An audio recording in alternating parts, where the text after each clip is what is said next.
le meilleur est à venir. Chaque guérison opérée par Christ parle d'une manière ou d'une autre de l'espoir qu'il incarne pour tous ceux qui croient en lui. Ces guérisons prouvent que le meilleur est à venir et qu'il est en Christ. Tous ceux qui ont été guéris ou ressuscités par Christ ont fini par mourir. Mais Christ a dit, « Je suis la résurrection et la vie. Celui qui croit en moi vivra quand même il serait mort. » Jean 11, 25. J'ai donc compris que tous ces signes n'étaient que l'avant-goût d'une éternité de bonheur à venir dont Christ est l'auteur. L'histoire, par exemple, de la guérison de la pauvre femme qui, pendant 12 ans, avait perdu du sang et qui avait trouvé le repos en Christ, prouve que le meilleur est à venir. Je m'explique. Il est écrit, « Or, il y avait une femme atteinte de perte de sang depuis 12 ans. Elle avait beaucoup souffert entre les mains de plusieurs médecins et elle avait dépensé tout ce qu'elle possédait.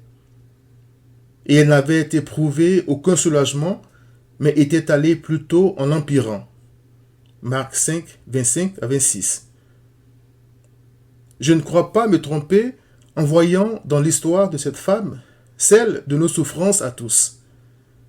Nos peines, déceptions et frustrations dans ce monde sont ici décrites.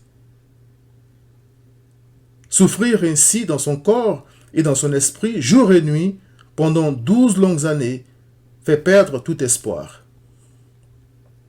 Pour beaucoup, la souffrance est telle qu'ils mettent fin à leur vie. D'autres restent paralysés jusqu'à la mort. Personne sur terre n'est épargné.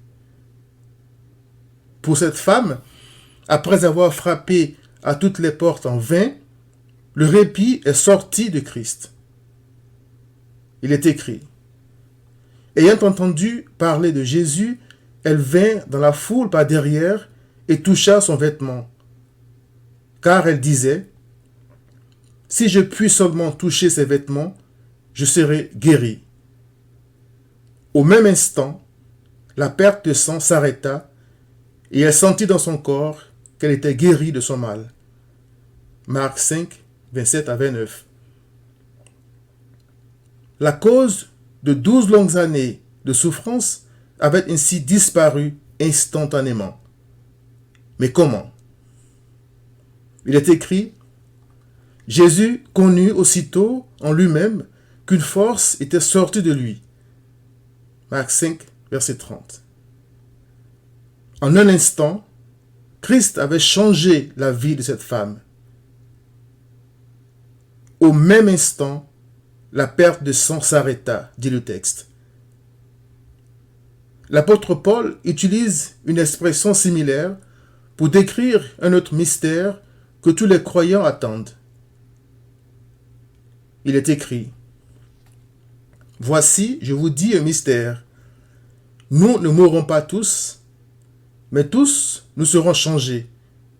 En un instant, en un clin d'œil, à la dernière trompette.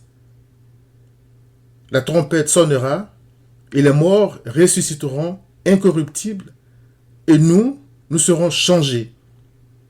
Car il faut que ce corps corruptible revête l'incorruptibilité, et que ce corps mortel revête l'immortalité. Lorsque ce corps corruptible aura revêtu l'incorruptibilité, et que ce corps mortel aura revêtu l'immortalité, alors s'accomplira la parole qui est écrite. La mort a été engloutie dans la victoire. Ô mort, où est ta victoire?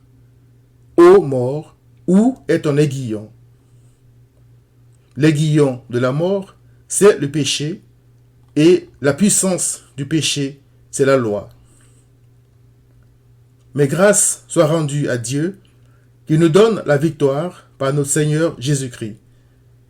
1 Corinthiens 15, 51 à 57.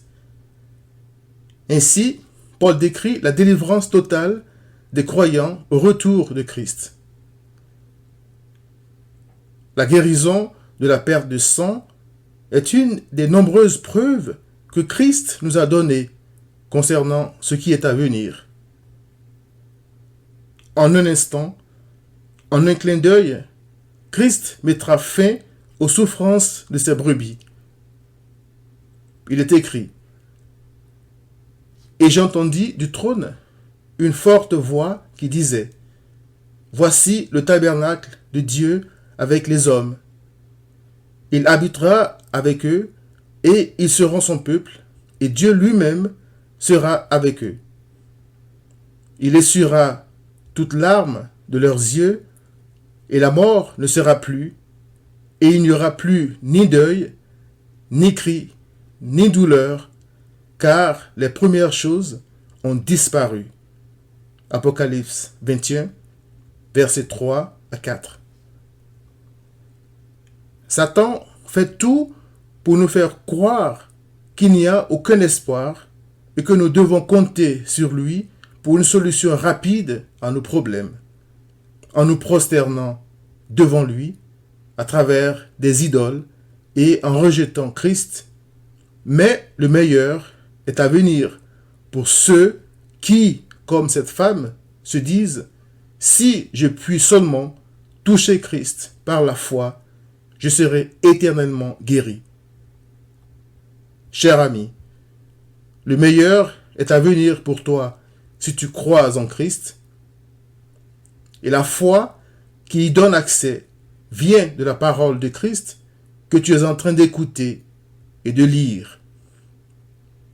Repens-toi de ton incrédulité. Viens à Christ.